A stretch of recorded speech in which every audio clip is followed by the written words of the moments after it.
Before I begin, this video will contain spoilers for the 2.0 Trailblazer mission, the Sound and the Fury, and these Penacony side quests, so I recommend playing through them before continuing this video. A heartwarming and uplifting story coming.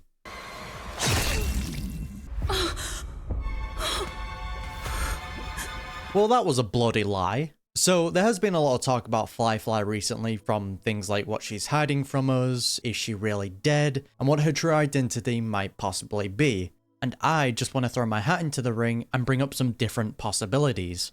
So I know a lot of people are pointing towards Firefly being Sam, or having some sort of connection to him, for example being his pilot, and whilst I do believe that there is a very good chance that is the case, I want to take a different route and say that Firefly has already died in reality and she lived on in the dreamscape as a memory, and that she might possibly have a connection to a much higher being. But before I get onto that, let me lay some groundwork. From what I found out, there are two ways a dead person can live on in the dreamscape as a memory. The first method is if a person's memoria is extracted right after the person dies and is made into a memory bubble. That memory bubble is then placed into the dream pool and allows that person to live on in the dreamscape. An example of this would be Chadwick, where the IPC did exactly this to keep his memory bubble active so they could extract certain information of a weapon out of him. The second method is if someone has strong enough memories of that person, those memories can range from bad and regrettable to good and desirable, that then gives birth to a sentient being within the dreamscape. We've actually seen this multiple times within Penacony already, ranging from Archer seeing and talking to the child she accidentally murdered, to Quinn who lives on in the dreamscape because of her sister's guilt after she pushed Quinn down the stairs and killed her, but the best example for this is Leslie Dean. A man who was said to have died from an explosion but had somehow survived and ended up in Penacony. From his point of view, he had survived the explosion and asked for that information to be concealed from the outside world, so he could continue to live a regular life. We later find out that these were false memories that were implanted inside of him. But then once we inform a member of staff about Leslie's situation, they immediately sent the Bloodhound family after him, calling him an anomaly and saying his existence has already violated multiple conditions in the dream agreement. It's not until later we find out that Leslie really did die, but the reason he lives on is due to his royal fans coming up with a rebirth project. Step 3. We will visit Penacony and create a synthesia dreamscape with the dream technology there. By drawing from Leslie Dean's memory storage and our impression of him, we will reconstruct the body, mind, and the spirit of the cosmic star in the dreamscape. And they succeeded. Although after Leslie finds out the truth, he realized since his awakening, he felt like his memories were distant and strange. He understands his existence is to take Leslie's place, but knows he can never become him. However, by the end of the side quest, he is able to make his own choice and decisions, and finally feels like he is the extension of the life of Leslie Dean. He became sentient. These side quests are important because it proves that someone can live on in the dreamscape as a memory, and can have their memories tampered with if the person reconstructing them desires to. And they can also become sentient if provided with the powers from Clocky. Alright, we can move on from the boring stuff now. So how is Leslie Dean's situation similar to Firefly? Well, a lot of speculation, kind of. So what led me to believe that Firefly is just a memory in the first place and actually made me want to look into this? Well, it's actually due to Black Swan and what she said about Firefly after she died. Whoever that girl might have been, a living soul, a memory that was meant to last. That line, a memory that was meant to last, is what led me to make this tinfoil hat conspiracy. So the first piece of evidence that I want to touch upon is actually the moment Firefly was stabbed. We can see small blue bubbles coming out from her, the same color and shape of memory bubbles. And if you don't know what memory bubbles are, they are objects that contain the memories of the past or of a person. Which might also explain why her blood is blue, it's because she's entirely made of memories. And maybe why she just kind of exploded out of nowhere. It's most likely due to the memories not being able to maintain a physical form and scattered. And a little interesting thing I want to add on to this is this also might explain why Sam had Firefly's wings in the White Knight trailer. Because we actually see Sam standing in the location where Firefly died, so it's possible he absorbed some of Firefly's memories the same way we have by touching memory bubbles. Even Black Swan said, We can still do more for Miss Firefly, can't we? Some remnants of her presence linger nearby. Seize the chance to etch them into your remembrance before they're gone. So there's a very good chance that Sam was able to copy Firefly's abilities due to having her memories now and being within the dreamscape.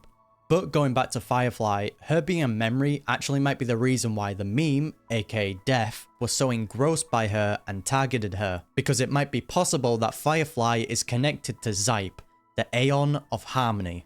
Strap in because I'm bringing in another big theory here.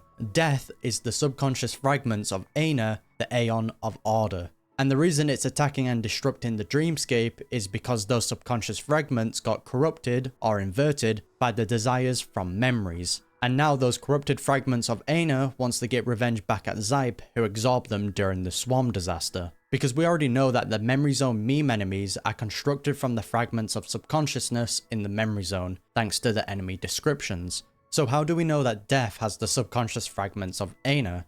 Well, it's actually due to the design of Death, most importantly, the eyes. If we take a look at the splash art of Aina and the Path of Order, we can see the exact same eye that's on Death. And if you can recall our first encounter with Death, what was it that alerted this creature to our position in the first place? It was by opening a chest that contained an unknown puzzle piece. And what can we see in Zype's splash art? Puzzle pieces. So if this puzzle piece is connected to Zype, that means that Death is possibly alerted by anything connected to Zype. So why would Death be targeting Firefly then? Well, all I'm doing at the moment is speculating, but it might be possible that Firefly contains memories of Zype, or is the memory that was born from Zype, similar to how Leslie Dean was born from his fans' memories. Because if we take a look at what Fireflies represent in real life, they can mean a lot of different things, but if we take a look at Navajo's worldview of Fireflies, they are associated with the concept of Husuga, which represents harmony, beauty, and balance. So if Firefly is related to Zype, that might explain why Death was so keen on going for her. Because let's all be honest, there is definitely more to Firefly than simply being a stowaway. I feel like the Bloodhound family was sent after Firefly for a much more important reason, but they were just told that she was simply a stowaway as to not cause any chaos. I know Firefly did admit to being a stowaway, but how much of her words can we actually trust? Black Swan said it best. In Penacony, everyone may be lying. And yes, that includes me. And on top of that, we have Sparkle warning us about Firefly not once, but twice. So there's definitely more to her than meets the eye.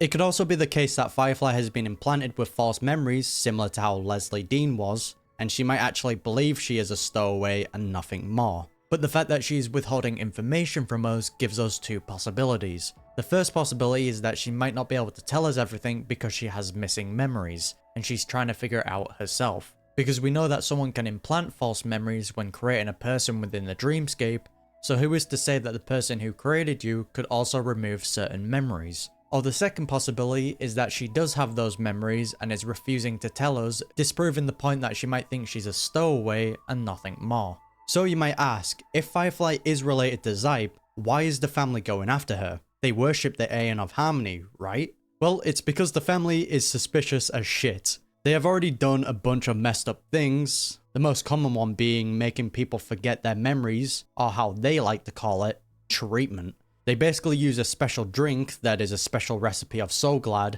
which when it's drank within the dreamscape, it makes a person temporarily forget their troubles and suppresses any negative emotions. But in reality, it just makes people stay obedient and destroys their real dreams, replacing them with dreams that the family wants, so they can keep Penacony the perfect place. But the thing that makes the family super sus is actually Sunday. I do have to give thanks to the Reddit user AnyoneGone for pointing this out. If we take a look at Sunday's attire, we can see the exact same eye design on him, similar to which we see on Death. And we know that Death has something to do with the Watchmaker thanks to Firefly.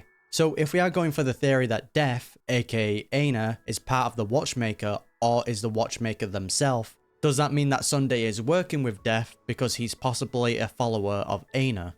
And Sunday might know about Firefly's connection to Zype, that's why he sent Death after her. Because at the end, Sunday did mention he was going to deliver this funeral to the Watchmaker. And I will join their vanguard to announce this good news to you personally. Watchmaker. So the big question now, is Robin and Firefly actually dead? Most likely not. Before I explain why, let me clear up a point that I constantly hear that gets brought up. People think that since they died in the dreamscape, that would mean they would still exist in reality. But a piece of information that people have missed is that when you enter the real dreamscape, you also disappear from reality. We find this out after we escape from the real dreamscape for the first time, and meet back up with the Astral Express crew. You're all right. We couldn't find you in either dream or reality. So it could very well be the case that if you die in the real dreamscape, you also die in reality. But I think both Firefly and Robin are safe from this due to the creature that actually stabbed them. If we take a look at the boss fight against Death, we can see that our characters get impaled similar to how Firefly and Robin were. And when this happens, our characters are trapped in a state called Morbid Dream by an enemy named the Sombrous Sepulchre. In this enemy's description, it says, "Innocent souls slumber within the Sombrous Sepulchre. Defeat the tomb to awaken them." So if Death functions similar to its boss fight version, both Firefly and Robin could be currently trapped by this creature and are waiting to be rescued. As I was recording this script, Honkai Star Rail released some new drip marketing for Robin, fully confirming that she's going to be playable. So most likely Firefly is going to be in the same boat. Alright, I want to add one last thing. I know throughout this entire video I've been pushing that Firefly was reconstructed from the memory of Zype, but there is a second person who she might be the memory of, and that's Sam.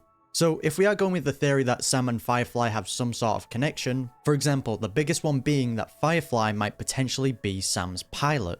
This is what I think could have happened. In the past, Firefly was the pilot of Sam, but ended up passing away. Sam was then able to reconstruct Firefly in Penacony using his memories and the dream technology there. But when reconstructing her memories, he removed any relationship the both of them had, because potentially that might have been part of Elio's script, and it allowed Firefly to act alone and draw Death's attention, which we know has a connection to the Watchmaker, making Firefly the perfect bait to fulfill the Stellar Run Hunter's goal, whatever that might be.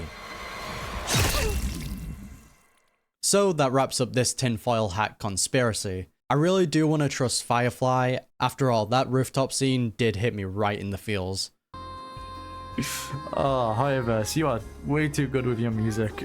But how much does Firefly know? Is there a chance that she's in a similar situation to Leslie Dean and she still thinks that she's alive? The memories she has, are they real or just implanted? Why did Gallagher help Firefly? Is it possible he's working with Sparkle and that's why Sparkle knows about Firefly? And is it possible that Firefly has some sort of connection to Zype, the Aeon of Harmony? I really hope you enjoyed this video. This was the first time I've ever created a theory video and the second time I've ever written a script. So I do apologize if some things were badly explained or was confusing. But only time will tell if I cooked something good or I just ended up burning down the entirety of Penacony.